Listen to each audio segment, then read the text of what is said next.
So, Excellencies, distinguished speakers, ladies and gentlemen, a very warm welcome to this regional online launch of the ESD for 2030 roadmap. And this particular webinar is targeting Europe and North America. My name is Vibeke Jensen, and I'm Director of the Division for Peace and Sustainable Development at the education sector here at UNESCO headquarters in Paris. Just to let you all know that we have simultaneous interpretation in English and in French available. Please choose the language with the globe button below the screen. And in French, l'interprétation est disponible en anglais et en français. Please note that we have simultaneous interpretation available into and out of French and English. You can select your language by clicking the globe icon at the bottom of the screen. It's really a great pleasure for me to welcome you all to today's launch. The COVID-19 pandemic has had a tragic impact on human life around the world. It has challenged the structures of our societies and our ways of life. But this disruption also presents a historic chance to redesign our societies and reroute from the current path. While we have to ensure that learning continues, we can reflect on what we should learn and how we learn best to build a sustainable future. Achieving sustainable development requires a change in the way we think and act, and consequently a transition to sustainable lifestyles, consumption, and production patterns. And only education and learning at all levels and in all social contexts can bring about this critical change. This is why we are here today for the launch of the new path for the next 10 years implementation of education for sustainable development. We have come far since the world has chosen to prioritize ESD, with UNESCO as the lead agency for United Nations. And today's launch builds on the efforts made during the UN Decade on Education for Sustainable Development between 2005 and 2014, and also the Global Action Programme on ESD from 2015 to 19. And in particular, the 5 years of the Global Action Programme contributed significantly to achieving Target 4.7 of SDG 4 on education, and specifically addresses ESD and related approaches. In 2007, the UN General Assembly recognized ESD as an integral element of the SDG on quality education and a key enabler of all the other SDGs. And in November 2019, last year, the 40th session of UNESCO's General Conference adopted a new global framework on ESD, which is called Education for Sustainable Development Towards Achieving the SDGs, or in short, ESD for 2030. The focus is to support efforts to equip learners with the knowledge, the skills, the values, and attitudes which are needed to contribute to a more inclusive, just, peaceful, and sustainable world. And the ESD for 2030 roadmap, which was developed by UNESCO through numerous consultations, aims to provide the guidance for member states and other stakeholders for the implementation of ESD for 2030.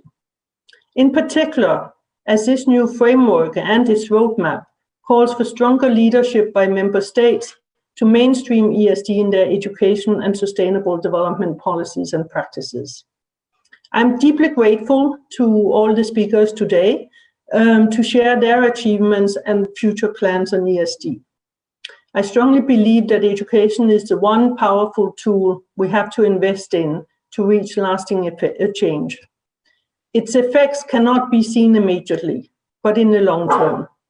It'll be the main driver for a sustainable future, cross-cutting through all 17 SDGs. Let us not miss this opportunity to have a lasting positive impact on learners worldwide and the one planet we share. Apologies for this rather long introduction, but I just wanted to give you the background for where we are today. We will start today's meeting with the introduction of the ESD for 2030 framework and its roadmap.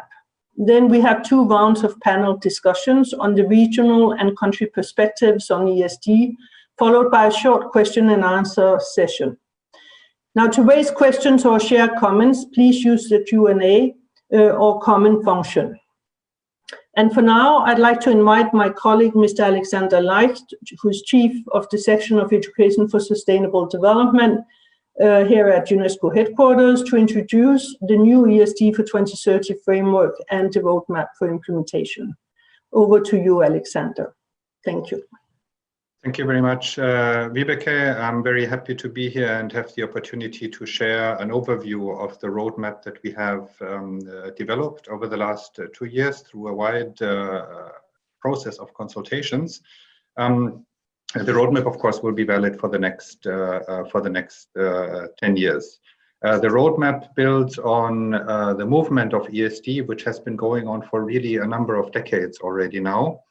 Starting with the Earth Summit in '92 with the famous chapter 36 of the Agenda 21, and then throughout the United Nations Decade of Education for Sustainable Development that UNESCO has been leading, and then the follow-up Global Action Program. And you can see here on this slide some of the achievements that our partners together with UNESCO have achieved through the Global Action Program on ESD until 2019. We have reached over 2 million teacher educators, and we have reached, with Education for Sustainable Development through the work of our partners, over 37 million learners.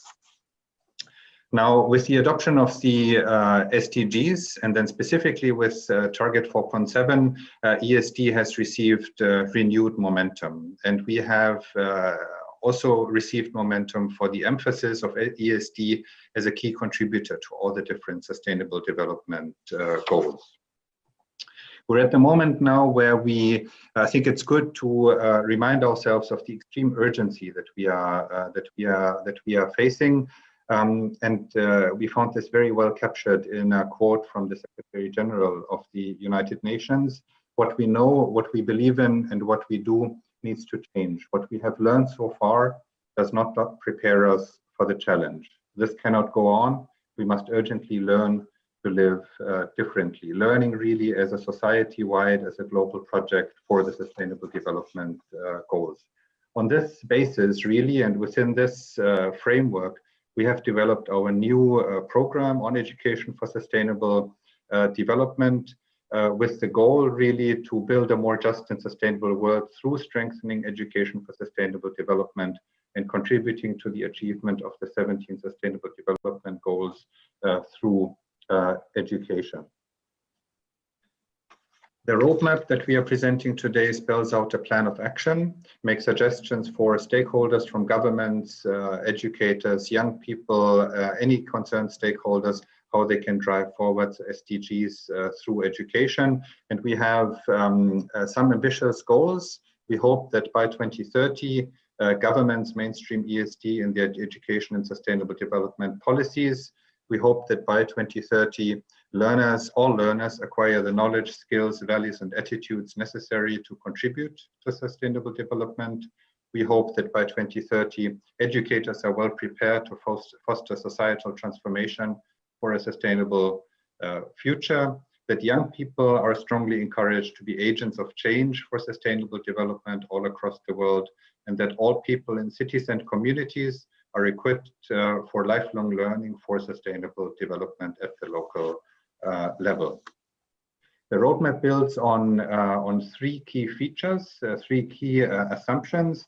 The first one is a strong emphasis on education's role for the 17 SDGs. Education for sustainable development has the potential to raise the awareness of the 17 goals in education settings, but more importantly, education for sustainable development mobilizes action towards achieving the sustainable development goals. And education for sustainable development has the possibility to promote critical and contextualized understanding of the sustainable development goals. The second key feature that the roadmap is based on is the big transformation that is needed to address climate change to lead to a more sustainable planet in the next 10 years, which may really be the last opportunity to make lasting change. ESD must focus on the big transformation that is needed for sustainable development and to education's contribution to it. Education for Sustainable Development can employ learning content, pedagogy, and a sustainable learning environment that promotes transformative actions of individuals. This is complemented by the big structural change that is needed. Education for sustainable development cannot stop at the individual level. If we want to move towards sustainable development, we need to address the big structural questions, including questions of the economy. And finally, education for sustainable development also needs to take on board the rapid developments about the technological future. The third key feature that the roadmap is built on is the strong emphasis on really member states leadership, governments leadership, but also the leadership of governments together with all their stakeholders in all the 5 priority action areas of ESD for 2030, which will be presented in a moment.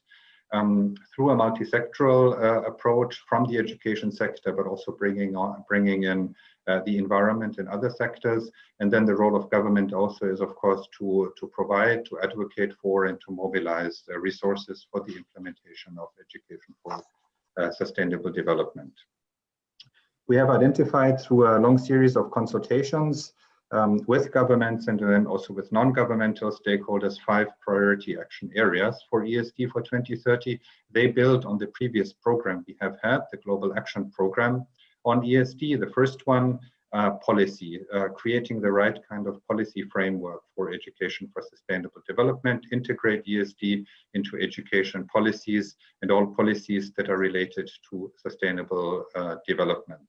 The second action area, transforming learning environments, to apply a whole institution approach to education for sustainable development, where learners can live what they learn and learn what they live in their daily school environment. The third lever for change or priority action area are teachers and educators. What is needed is to develop the ESD capacity of teachers through pre-service and in-service training of educators. Youth as an important group that is a big driver of sustainable development, but also, of course, the group that is most affected by unsustainable development. One big objective, one big action area must be to empower and mobilize youth to create opportunities for young people and engage them as key actors. And then finally, local level action, accelerate action at the local level through mobilizing city governments and other non-governmental stakeholders at the local level. Key to the success throughout these 5 priority action areas is really a multi-sectorial approach. The education sector is key, has perhaps the main responsibility, but cannot go it alone. Needs to work with many other sectors concerned by the other sustainable development goals and the sustainable development agenda more generally. When we talk about implementation of the ESD for 2030 roadmap of the ESD for 2030 program, we talk first of all about implementing ESD for 2030 at the country level, ideally through a specific initiative by member states that is dedicated to ESD for 2030, and that will be introduced in a moment.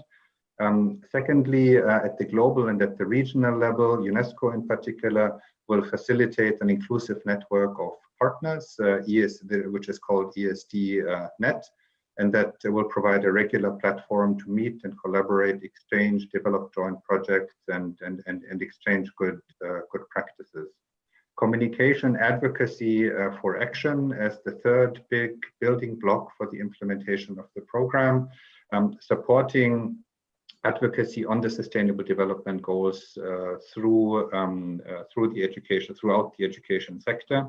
And then we're very grateful to one of our main donors, the government of Japan, that we are able to continue the successful prize on the successful UNESCO Japan Prize on Education for Sustainable Development, which is awarded every 2 years to exciting and outstanding projects. And that is a big element of making education for sustainable development good practices better known across the world. The fourth building block for the implementation of ESD for 2030 is research, is tracking issues and trends, emerging issues and trends on education for sustainable development to make sure that ESD implementation is evidence-based and regularly updated. Mobilizing resources, the fifth and maybe very obvious building block, the resources that are needed from the government side, but also from other partners to drive ESD implementation forward. And the sixth building block, also one of the UNESCO responsibilities at the global level, is monitoring progress, specifically on ESD for 2030 initiatives, but also monitoring progress on ESD as part of our overall monitoring of target 4.7 of the Sustainable Development Goals. Now, to say just a few words before I come to the close on the country initiatives on ESD for 2030, we hope that this framework, as it has been very widely consulted with countries and developed really in partnership with member state governments, we hope that this framework now is a very good platform and a useful platform for governments and their partners to develop what we call here country initiatives on ESD for 2030. These can be ongoing ESD activities in countries that are scaled up and put into context of ESD for 2030, or it can also be new initiatives that are developed on ESD for 2030. Again, here one emphasis on the multi-stakeholder approach of both education and sustainable development sectors, and we will soon also have a template available through which member states can notify us of their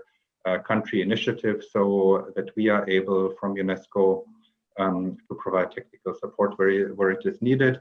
And maybe less relevant for the European North America region, but in other world regions that UNESCO is working, we're very happy to have a number of donors lined up who are also providing seed funding for country initiatives. In particular, we're grateful to the government of Japan that it provides the seed funding for some of the country initiatives in developing countries.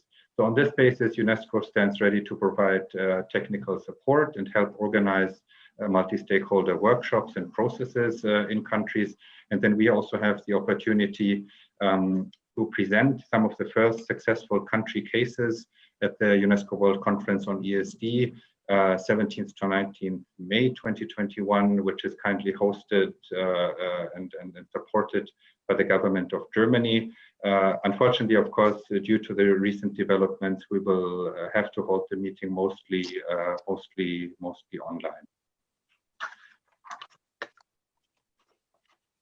So the immediate next steps after the series of launch meetings through the different regions is that we invite countries who are interested to work with us on the implementation of the framework, to be in touch with us for a bilateral technical discussion. Where appropriate and where relevant, we are happy also to be involved from UNESCO side on country level preparatory workshops. And then we invite countries, if and when appropriate, to submit a country initiative to us that we are able then to showcase at the big conference in May next year. After the conference, there will be technical follow-up meetings at the regional level, aligned with the meetings that are being planned for the overall SDG 4 coordination. And then we hope that in 2023, we are able to, for the first time, bring together a global network which consists of representatives of these country initiatives, plus additional important global and regional partners on ESD for 2030. And I will conclude with a quote from our Assistant Director General for Education, who said that we are increasingly asking if what people learn is truly relevant to their lives, if what they learn helps to ensure the survival of our planet. Education for sustainable development can provide the knowledge, awareness, and action that empowers people to transform themselves and transform societies. So in this spirit, we hope that you will find our roadmap document and our whole initiative for the next years useful, and we invite you very much to be in touch with us to work bilaterally with you. Thank you very much. Back over to you, Vibeke. Thank you. Thank you so much, Alexander, for this very concise presentation of the framework and roadmap. I now have the pleasure of introducing three panelists for the first round of panel discussion on ESD for 2030, the ongoing efforts and also future commitments in the region. I kindly invite you, speakers, to try and keep your inputs to 3 minutes each, just to allow for Q&A discussion with the participants towards the end of this meeting. We have with us Mr. Stefan Hermans, who is Director of Policy Strategy and Evaluation and Director General for Education, Youth, Sports and Culture at the European Commission. Then we have Mrs. Arabella Zaccario, who is the Chair of the Steering Committee on ESD at the United Nations Economic Commission for Europe. And finally, we also have Mr. Daniel Schaffer, who is the Chief Executive Officer of the Foundation for Environmental Education. First, Mr. Hermans, we're so pleased to have you with us to hear about the ongoing and future plans of the European Commission in strengthening educational efforts for sustainability, also in the light of the recent European Green Deal. The floor is yours, sir. Thank you, Wiebke. Pleasure to be with all of you, Your Excellencies, ladies and gentlemen. The European Green Deal, the new growth strategy for the European Union, sets a path for a transition that is just and socially fair. It explicitly calls for activating education and training to support the green transition. The Recovery and Reconstruction Package, announced by President von der Leyen in May 2020, will support this transition in line with the Sustainable Development Goals. 37% of Next Generation EU, as the package is called, will be invested in the European Green Deal objectives. And moreover, the President explicitly called on her team to integrate the SDGs through all EU policies. A concrete example. We know that there is an appetite for change in our youth, but transformation action relies on competences, empathy, and empowerment, which in turn demand an adequate learning environment. And on the 30th of September this year, the Commission adopted its policy document on the European education area, with priorities for action closely aligned with the roadmap you propose.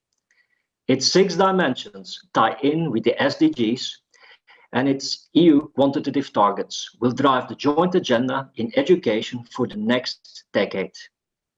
The European education area and UNESCO's Education for Sustainable Development 2030 meet in a crucial point. They aim to contribute not only to individual success and career, but also to collective prosperity. 2 major flagship initiatives directly address education for sustainable development. First, a European competence framework for 2021. This will help develop and assess knowledge, skills, and attitudes on climate change and sustainable development. But we will start already next week when Commissioner Gabriel will launch at the Education Summit on the 10th of December, the Education for Climate Coalition. Its aim is to mobilize available expertise and networks in education and support innovative solutions with pupils. And we hope to be able to work together with UNESCO Schools Network on this particular point. But all these initiatives go beyond formal education. They build on non-formal learning delivered by engaged organizations and individuals. They link with citizenship education, which extends beyond schools to include civic action through sports or youth volunteering. And finally, the EU will channel over the next 7 years more funds than ever to education, to its infrastructure and development of people's competences critically needed to reinforce member states and the EU's resilience and promote the SDGs. In one sentence, the EU approach entirely dovetails with the ESD approach just outlined by Alexander. Thank you. Thank you so much, Mr. Hermans. Thank you for sharing with us these very exciting initiatives from the European Commission, and we are delighted to hear about the strong commitment from the Commission in terms of the Green Deal, but also education accompanying that and making it possible to happen. And thank you also for sticking to time. It is now my pleasure to call on the next panelist, who is Mrs. Zakaria, who represents the steering committee on ESD at the European UN European Commission. And you have been very active in promoting ESD in the region, European region, for many years. Thank you so much for joining us, and the floor is yours, Mrs. Zakaria. Thank you, Ms. Jensen. On behalf of the UNCSD Steering Committee, I would like to express our special thanks to UNESCO for organizing this regional online meeting on education for sustainable development. And such events are giving the opportunity and bring together various mechanisms and processes in the regional level that working closely with UNESCO for integrating ESD more effectively. Please allow me to say a few things about the UNCSD ESD Steering Committee, which established in 2004, consisted from 56 countries and includes designated from government representatives of sectors of environment and education, as well as it includes representatives from international organizations and non-governmental organizations as observers, with UNESCO being a permanent observer. UNCSD Steering Committee is the UNC regional mechanism, and its mission is the development of the ESD strategy in the region, the monitoring of its implementation, and the reviewing of its progress. One of the achievements of the UNCSD Steering Committee is the UNCSD strategy that established in 2004 and reflects not only on sustainable development contents, but also on what are the prerequisites to deliver education for sustainable development that meets the needs for change.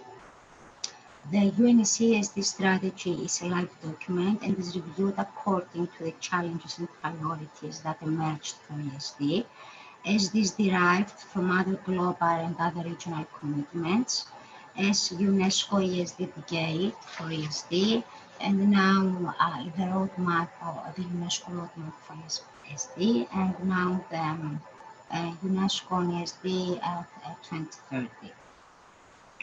Another achievement for the last 15 years for the committee is that it's accompanied by a concrete format reporting, which enable countries to assess holistically the implementation of the ESD strategy in their national context and operates as a self-assessment tool for the countries for receiving remedial measures to work with ESD more effectively.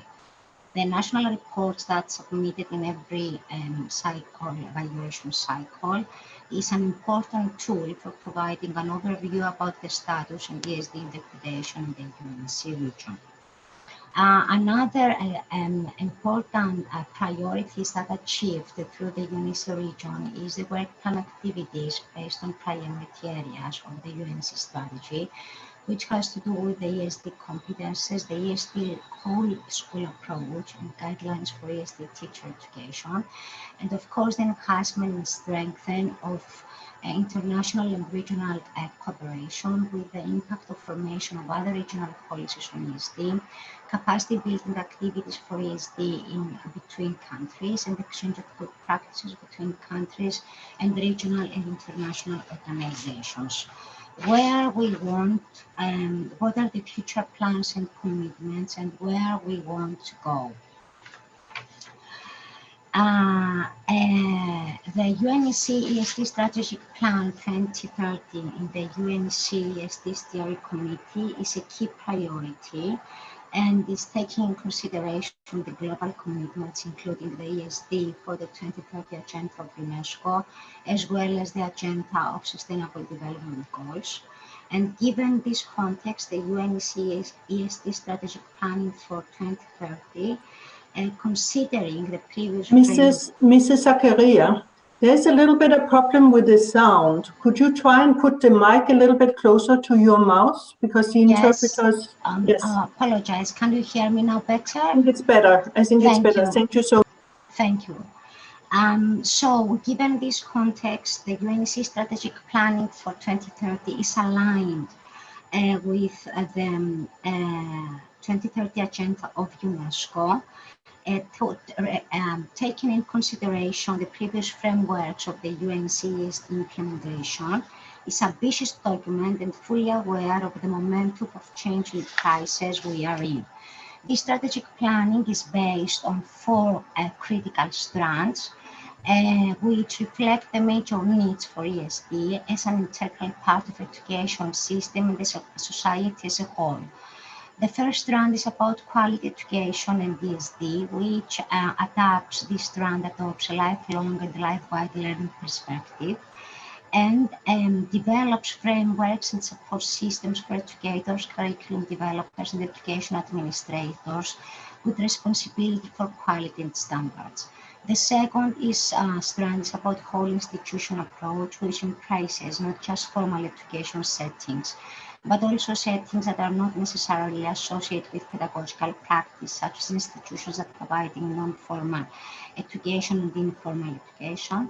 It's very critical key priorities in digital education, ICT, and ESD.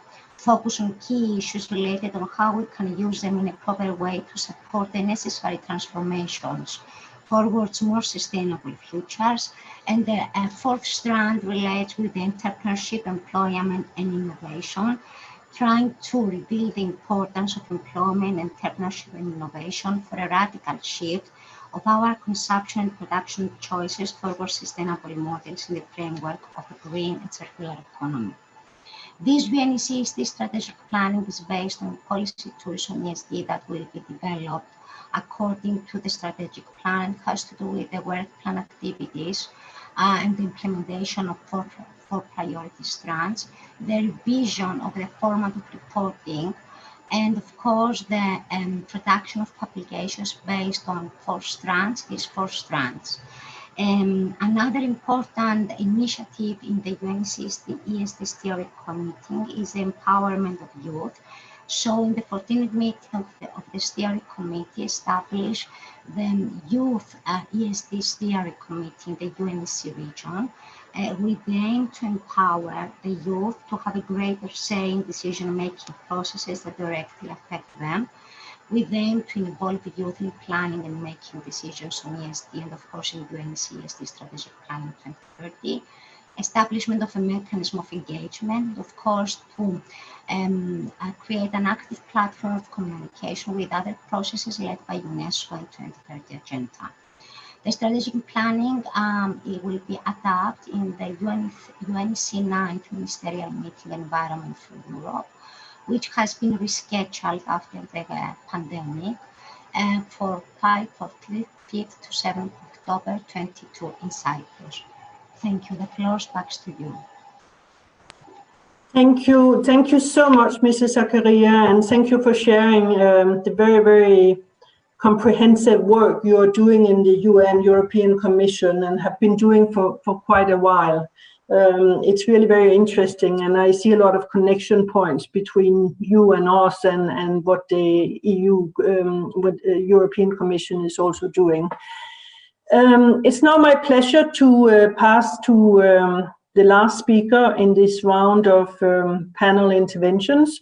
It's Mr. Dan Scheffer, who is from the Foundation for Environmental Education, an organization which is actively engaging learners and teachers across the world in some 59,000 schools and in 68 countries across the globe, with a very strong basis in the region. And we are so pleased to have you, Mr. Scheffer, with us. The floor is yours.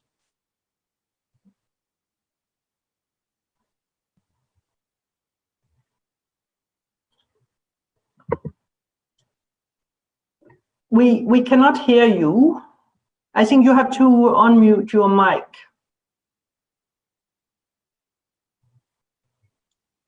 I'm trying to do that, but I can't see my presentation, unfortunately. It works, sir. We can hear you now. Your presentation. Here we go. Yes. Well, thank you so much. Thank you, Ms. Jensen. Good afternoon, everybody. First of all, I'd like to thank UNESCO for inviting me to this event to say a few words. I represent the Foundation for Environmental Education. We're a non-profit, non-governmental organization. We act as an umbrella organization of NGOs that are members of our organization, and these members implement on a national level the 5 fee programs. 2 of these programs are focused on the tourism sector, which are Blue Flag and Green Key, and 3 are based on formal education, eco schools, learning about forests, and young reporters for the environment. Next, please. The Eco Schools program in general is a very large program. We've got about 20 million students in this program and almost 60,000 schools around the world, with a very big portion of this in Europe and in North America, Mexico as well, United States and Canada. And the program is very much focused on the whole institutional approach and how you drive ESD processes through transformative learning within the school and how the school affects the community around it. Next, please. As you can see, the program is quite well dispersed around the world, and we're growing into areas of Sub-Saharan Africa, Latin America, and Southeast Asia as well, which have been targets for us for a long time, and we now see growth in these regions as well. Please. The other program we run is called Young Reporters for the Environment. This is a program that allows young people to investigate and tell a story using media tools and to communicate a story that they feel strongly about to their peers, to the community, etc. I would say that this is a program which is more focused on the individual passage of a student and the learning and transformation of that individual. And it's very much a program that is focused on leadership.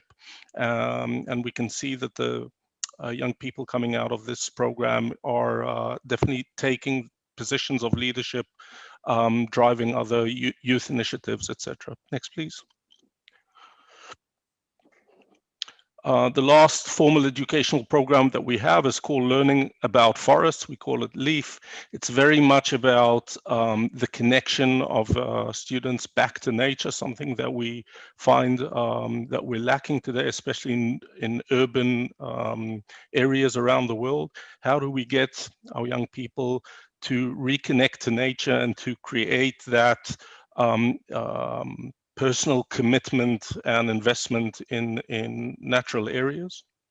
And again, it's based on it's taking a school approach, but it's definitely focused on the individual connection of a student to outdoor learning. Next, please. One of the things that we have found is that the SDGs have mapped everything very well for us. I think like many other NGOs and many other entities around the world, the SDGs made a lot of sense, and they were easily to map and understand the connections and the links between different topics and different issues that we are facing. But one of the problems, especially for an organization like ours, is that you find after time that you start cherry picking and you trying to figure out what it is that you're doing with the SDGs just to tick off the boxes instead of focus on the areas that you're really good at and strong. For the next 10 years, we have developed a strategy which has decided to go back to more the bread and the butter of our network and look at environmental issues more closely as the areas that we should focus on. And we have decided to look at 3 overarching goals, areas that we want to impact. The one is climate action, the other is protection of biodiversity, and the third is the reduction of environmental pollution. Next, please. What we've done is that we've created for each one of these 4 sub-goals These are the 12 sub-goals that are going to be driving our action for the next 12 years.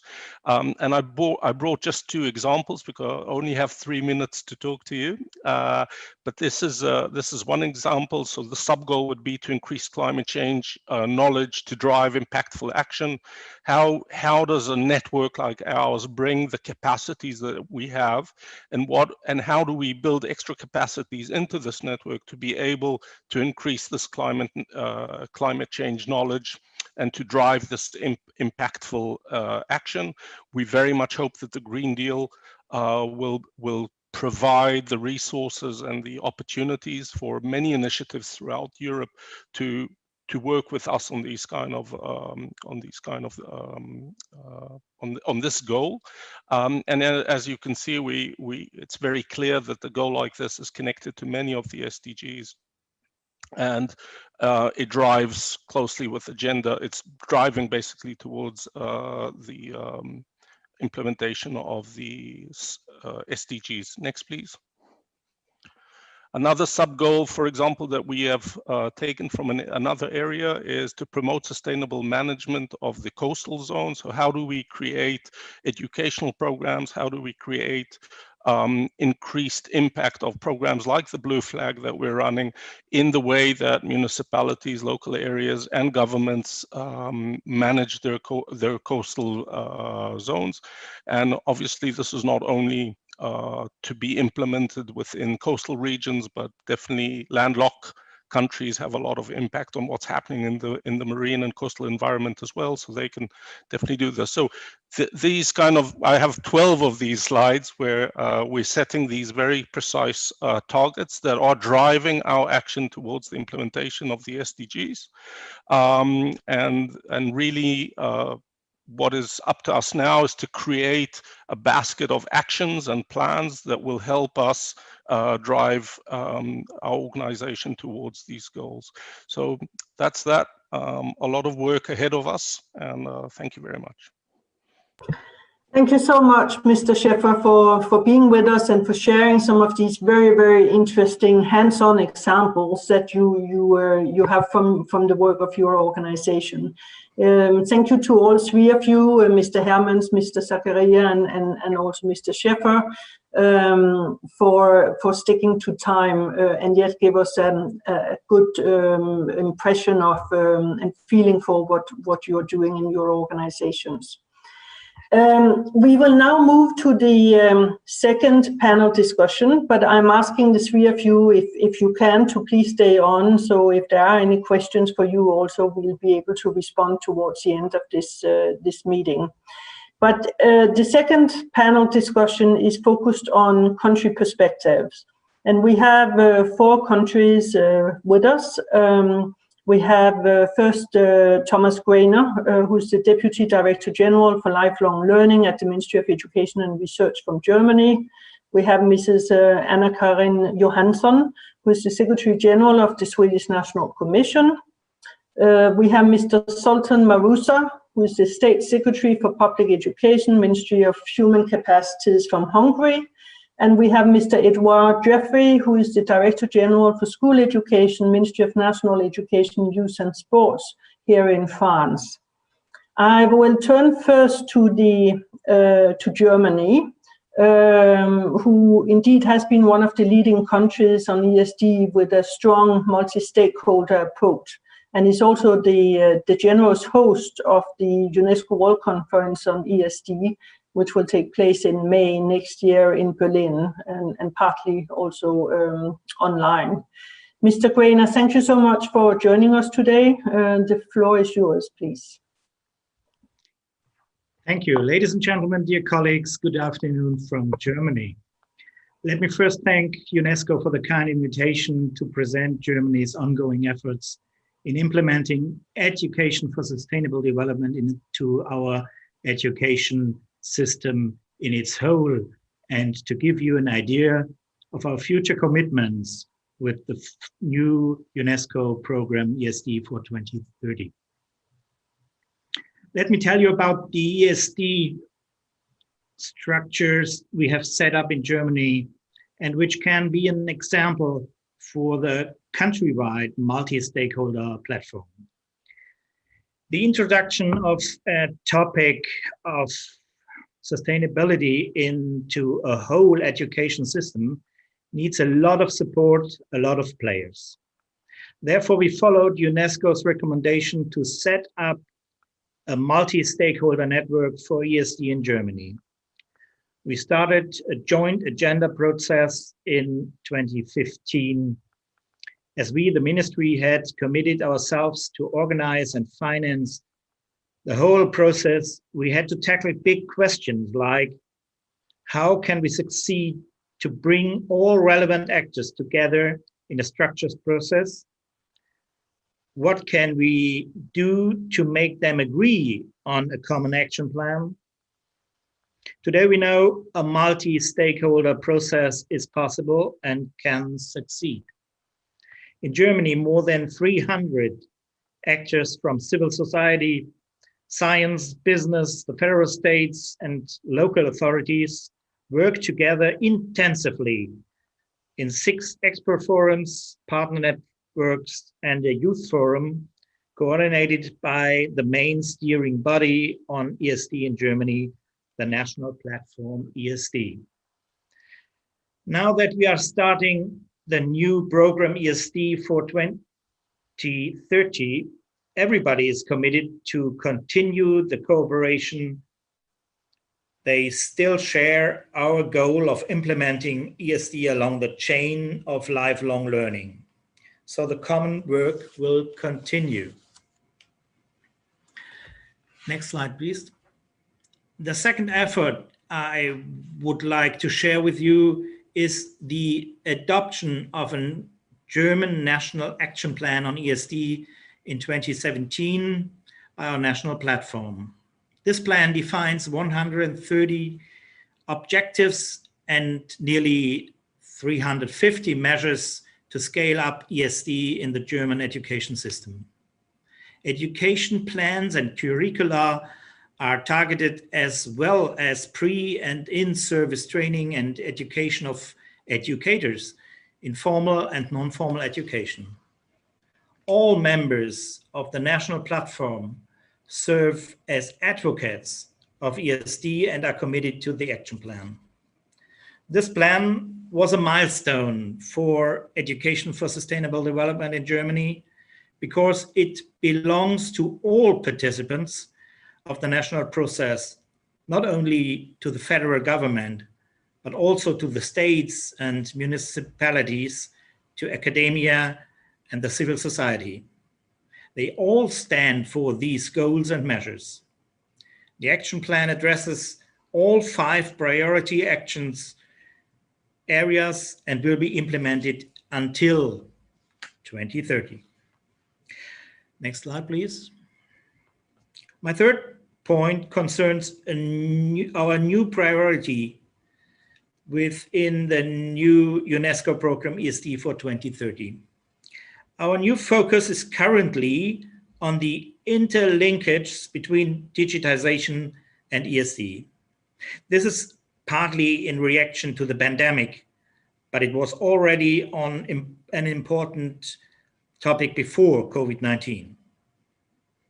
We are now including new stakeholders of the digital media industry in our national process and have already started a new working group on ESD and digitization.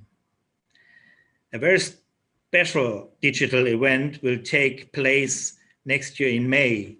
We will host UNESCO's Global Conference for the launch of ESD for 2030. It will take place on May 17th to 19th, 2021 as a virtual event. It should have already taken place in June 2020 in Berlin, but that was postponed because of the corona pandemic. We are very much looking forward to this event and hope that many of you will participate. Getting to the end of my slot, I would like to stress that we need to hurry up. There are less than 3,318 days left until 2030. Given the size of our task to achieve more sustainability in education, that is not a lot of time. We should not forget ESD is education for the preservation of our livelihoods. Every day counts. Thank you very much. Thank you so much, Mr. Grainer, and we look forward to seeing you in Berlin online. And thank you for being with us here today and sharing your very interesting experience from Germany, both on the multi-stakeholder process, but also congratulations on your national action plan and the new initiatives for 2030.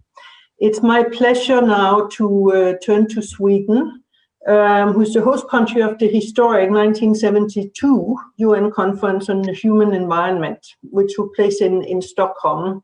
And which has been, ever since a very strong supporter of ESD. Sweden has been a strong supporter of ESD. We're pleased to have you with us, Mrs. Johansson, and the floor is yours, please.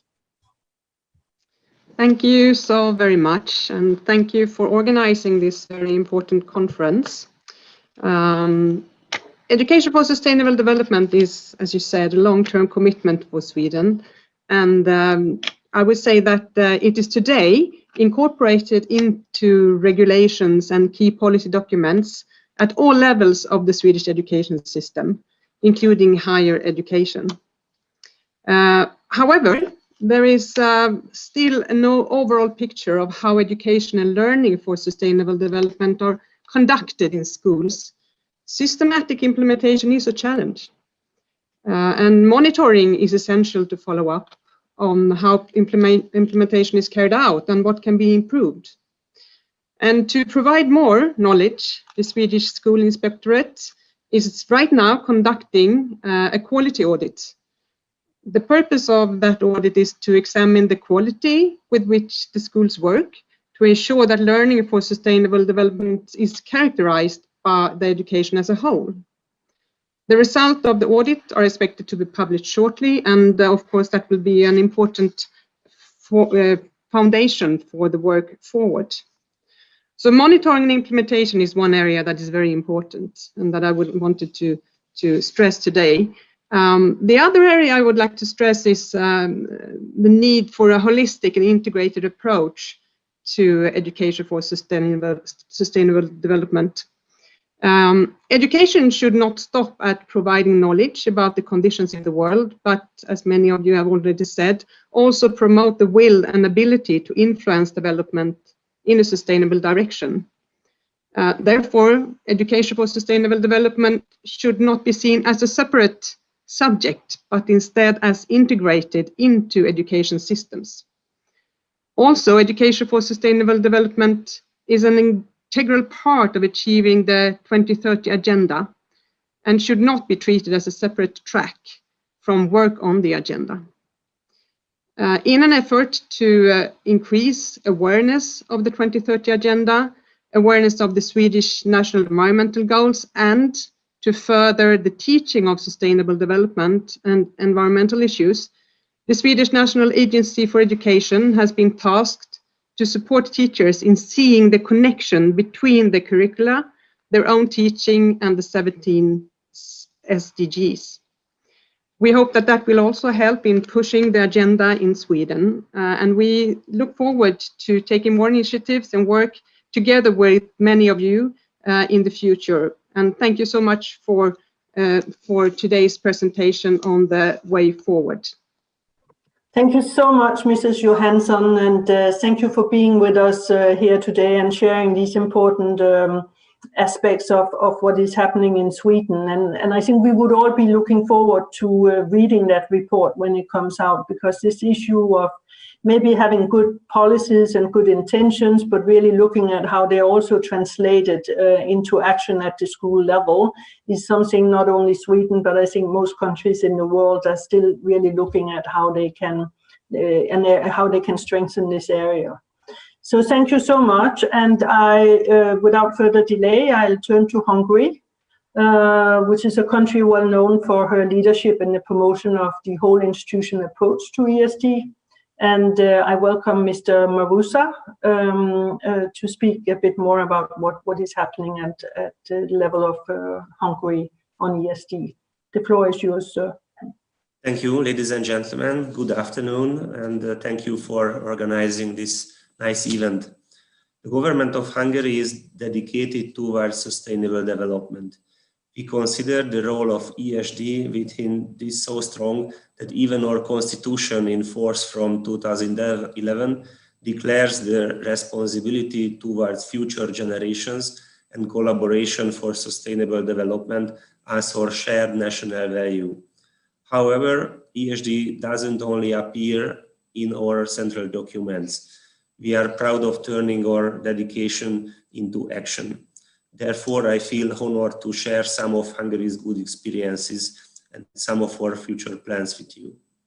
The policy, regulatory and operational framework supporting ESD are given in Hungary. Also, public funds for that are available. There are many ESD initiatives without central coordination, but with ministerial collaboration.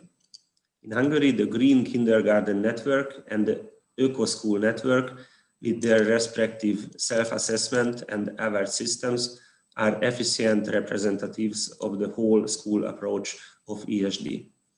The EcoSchool Network has been operating for 20 years now, supporting the daily work of its 1,350 schools with ministerial coordination. Every third child is educated in these institutions, and more than 30% of the schools are involved into this challenging task. Our future aim is to transfer the good practices to each public education institution in the country. The renewed national core curriculum introduced this year strengthens ESD as a cross-cutting task. Well-trained teachers act as the driving force, but uninformed ones are the bottleneck of ESD. Thus, we offer trainings, programs, and open lessons for each teacher free of charge. With the support of our ministry, last year, more than 5,600 teachers and school principals took part in conferences or thematic lectures, and more than 5,000 teachers received workshops at 80 sites last year. From 2018, ESD competencies became part of the teachers' qualification system. The frames were elaborated by a multi-stakeholder expert group. This year, about 15,000 teachers qualified successfully. Based on the results, we assume to be on the right track. Formal education has a responsibility to involve and turn youth towards meaningful action. The Sustainability Thematic Week in Hungary has been organized for 5 years now. It builds on active learning. This year, due to the COVID situation, it was a set of online events involving almost 400,000 students. EcoSchools act for empowering and educating local communities, often initiating local actions too. I hope I could give you a short introduction, what we do. If you are interested, please contact us. Thank you. Thank you so much also for sharing your very interesting work in a few words. And I'm sorry we don't have more time to go into more detail, but this is indeed also very interesting. I will go to the last speaker of this second panel and invite Mr. Jeffrey, who is from France, which of course is the host country of the Paris Agreement on Climate Change, and has recently established also an Office for Climate Education as a Category 2 center of UNESCO here in Paris in France. And the purpose of that center, of course, is to promote climate change education, and it's actually promoting ESD. So Mr. Jeffrey, over to you, please. Bonjour, merci infiniment de... Good afternoon. Well, thank you very much for organizing this event, which shows that there is an international ESD community. So just a couple of points regarding our action, which in 2019 changed dimension because we rethought ESD. together with elected high school students. We work together with them on ESD to see what best could meet their needs. So very briefly, first thing, this is based on two pillars, that is knowledge, learning, and then concrete actions in schools. The entry point is protecting the environment and the like. So all curricula were reviewed in 2019 in order for ESD to be present in education from age 3 to 18. And the corollary is the training of teachers. So from now on, teachers are trained also with ESD model. Now, let me just give you a couple of examples. The first thing, in all secondary schools in France, there is an eco delegate, that is one student elected to be the student in charge of ESD, working on awareness raising and actions. So in all secondary schools, there have to be sustainable development actions undertaken. It could be installations to reduce energy consumption or waste. So there are individual and collective roles to be played. And then you were mentioning earlier about the coastal areas. We have coastal areas which are managed by, of course, public authorities, but also by young people who have their share of responsibility in the protection of marine ecosystems and the protection of the coastal areas. So the minister has decided to make this instrumental in access to higher education. So that is a very quick overview of what we're doing in France. We, of course, are very interested in this sharing of knowledge and good practices, and we very strongly support the action undertaken by UNESCO in a multi-partner format with civil society, youth, local organizations, etc. Thank you very much.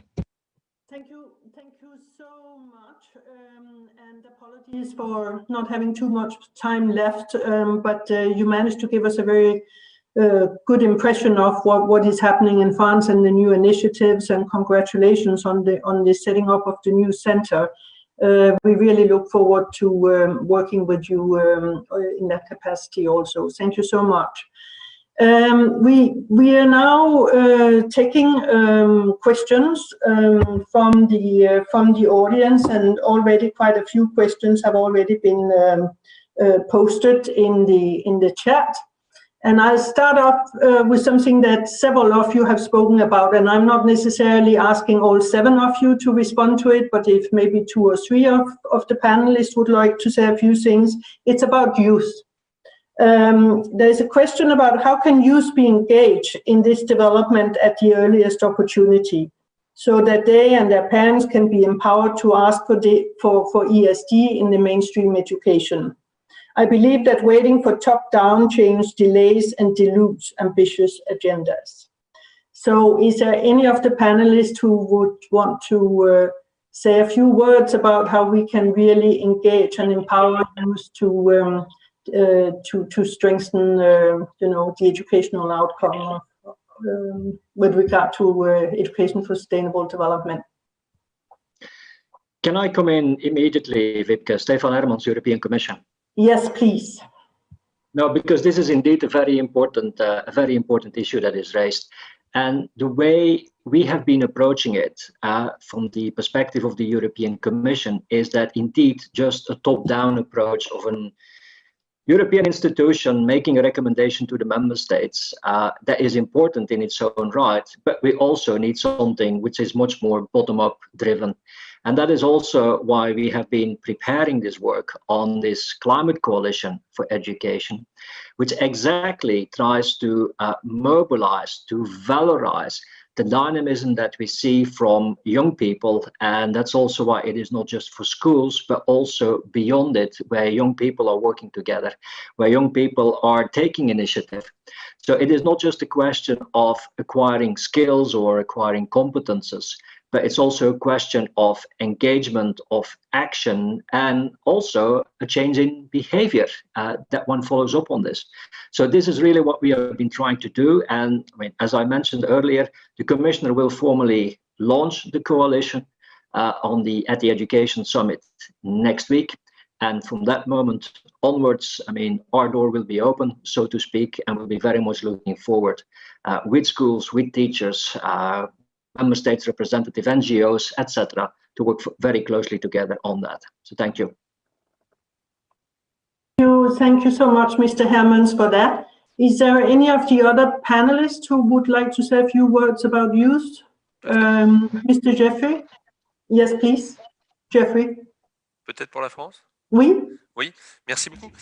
Well, thank you very much. Well, I'd like to say that I strongly believe that young people today really want to be given responsibility in the matter, adapted to their age, but where they truly have the power to make proposals and to engage. So, as I said, in the high schools, these elected young people are part of the school board. So they really have a way to act, and I think that that is a very good way to involve young people. We have plenty of candidates here, and it's something that these young people are more and more aware of. Thank you. Dan Scheffer. I think it's very important that we focus also on the tools that we provide young people to work with. I think that we're facing, we talk a lot about, for example, critical thinking, but we also need to talk about critical expression, how we help provide the tools to build an argument, or to investigate a problem and to find solution, understanding the complexity of the issues that we're facing. And I think that, we're living in a world today where information is at the tips of our screens, but we're not really always sure about the quality of that information. How do we help young people take control, but also do it in such a way where they're building their actions and their arguments in a way which is constructive and well-based? I think that's also very important from an educational perspective. Thank you so much for adding that dimension. I think this was an excellent question raised, because almost all panelists would like to contribute. Mrs. Zachary, would you like to take the floor? I think you're... Thank you, Ms. Jensen. I just like to comment on the question about the youth.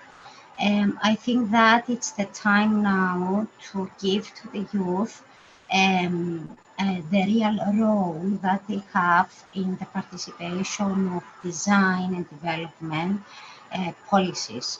It's not enough just to say that we have to listen to youth, but we have to give a voice to youth. And it's really very critical to engage them and include them in the processes and in the tools of the real decision making. Youth show to us that they have the strength, they have the power. What is needed to them is to take them from real as counters in this process, because this is the future. And from the aspect of the UNC's ESD steering committee, that's why you create this official group of youth for working closely with the rest of the teams for creating the ESD policies in the region. Thank you. Thank you so much. Sweden, Mrs. Johansson, would you also like to take this question? Yeah, very shortly. I just want to stress, at least in Sweden, the very important role that civil society is playing when it comes to the engagement of youth and education for sustainable development. The civil society is a place where they can explore, but they can also learn how to actually influence the system and how they can be active, not only learning what is the problem, but also having a role in actually changing. So I think the civil society is key very much to this, even though the formal school system also has a role to play. I also wanted to say that in Sweden, education for sustainable development is part of the curricula of the preschool very strongly. And I think starting at a very early age and showing both the problems, but also the possibilities at a very early age. Of course, from their what is possible for these very small children is also something that is building the young people's capacities. Thank you so much for all these excellent contributions. I'll just take one more question before we go to the concluding remarks. There is a question about ESD for 2030 is strongly promoting cross-sectorial cooperation. And the question is, how can this be realized? How can cooperation with political institutions other than the education ministries active in the field be strengthened on behalf of ESD for 2030? So is there any of our panel speakers who would want to take that one? How can we promote the intersectoral collaboration, which is so needed for advancing our results in the area of ESD?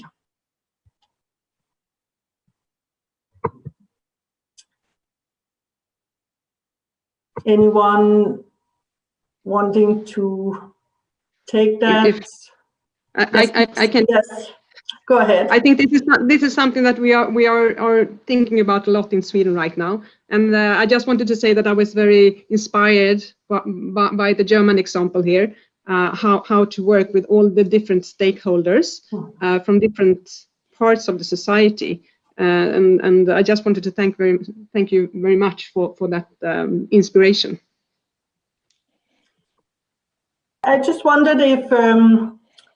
I see Thomas Greiner. Is someone wanting? No. Yes, please. You have the floor. Yeah. It's not Thomas, but his replacement. Yes. Yes. Hi, I'm Andrea, and Thomas had to leave, so I'm now here on his behalf.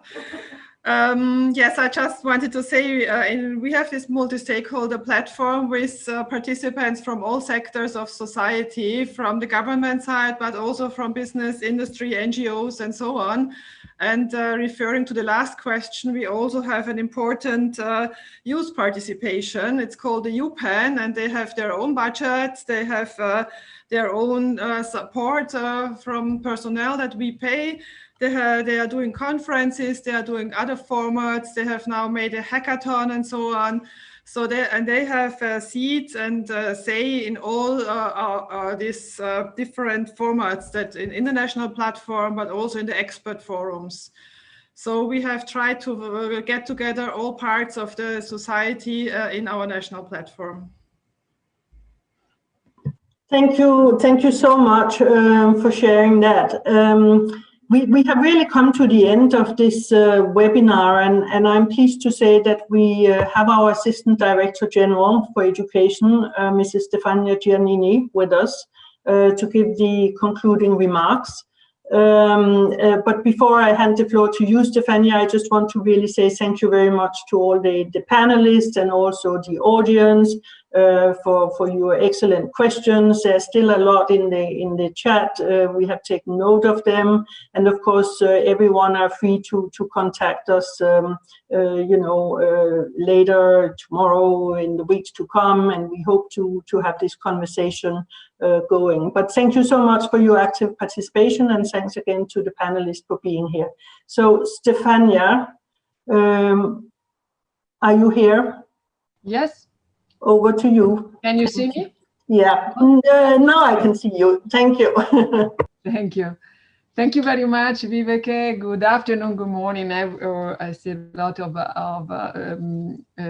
people in the room, or good evening, wherever you are. It's a great pleasure to take the floor as the last speaker, I suppose, so I have the privilege to go more in detail about the importance of the education for sustainable development roadmap, but I also have the possibility to, from my perspective, leading the sector of education, to emphasize, highlight some specific issues that I'm sure can really contribute to your discussion today and in the coming months. Well, let me briefly summarize where we start from the impact of this COVID-19 pandemic in education. I'm sure previous speakers already touched upon this topic, but I think that we can summarize like this pandemic we are experiencing still is not only a global health crisis for sure, it's a crisis which is affecting deeply in an unprecedented manner every aspect of our lives, but especially education as a public sector. And it revealed the fragility and our interdependence with nature, one of the topic I would like to focus on. And now there is a real urgence for a deep transformation of the way our societies and our economies and our model of development are organized. And even though attention is currently focused on the pandemic, major sustainable development challenges and including the greatest challenge of our times, the climate change, remain absolutely unresolved. In order to make the fundamental transformation of our societies possible, and this is part of our mission, we need education that promotes, that goes beyond providing basic knowledge and skills. We need education which can, a kind of a new model of education which can transform itself first in order to be able to transform society. And we need education that leads to the knowledge, awareness, and action. I think these are the three keywords that we have to put on the front line of education systems in the coming months and years. That means education based on the key principles of sustainable development, where the UN 2030 agenda has been established, definitely, the balancing of the social, the economic, and the environmental dimensions of development. And the idea of intergenerational and intragenerational justice. And we need education that helps us to understand and take action with the system thinking of on the basis of complexity and insecurity. Education approach to the big transformation for sustainable development is indeed at the heart, as we know, of the UNESCO ESD for 2030 framework and roadmap. As highlighted, I'm sure, in today's launch, ESD for 2030 seeks to further strengthen the contribution of ESD to all 17 goals, with particular focus on the importance of individual and societal transformation for sustainability and the contribution of education to the survival and prosperity of humanity. It's an ambitious task. We know, we are aware of that, but it's something we can achieve. And in this regard, I would like to thank all participants for joining UNESCO at this key event launching the ESD for 2030 roadmap, which somehow paves the way for the next 10 years from now to 2030 of education for sustainable development. And considering, we had to say that we have to consider the ESD as one of the chapter of the broader comprehensive approach to education embedded in 4.7 target. In particular, I'm also deeply grateful to all the distinguished panelists today and for your great achievements and your firm commitments for the future implementation of ESD at country level. We know that our global guidelines, discussion and commitments are absolutely important, but nothing happens at country level without a clear commitment and a clear mind about how we can translate these principles in concrete action plans. And following today's launch, which marks the end of a sequence of 5 regional launch of ESD for 2030, UNESCO will continue to do these activities in order to strengthen its role as the lead UN agency on ESD in the coming year. In December, I will recall some important next steps. In December, together with Professor Jeffrey Sachs, UNESCO will launch a special initiative called Mission 4.7, already mentioned before the importance to have a comprehensive vision about these two sides of the same coin, ESD and global citizenship for education.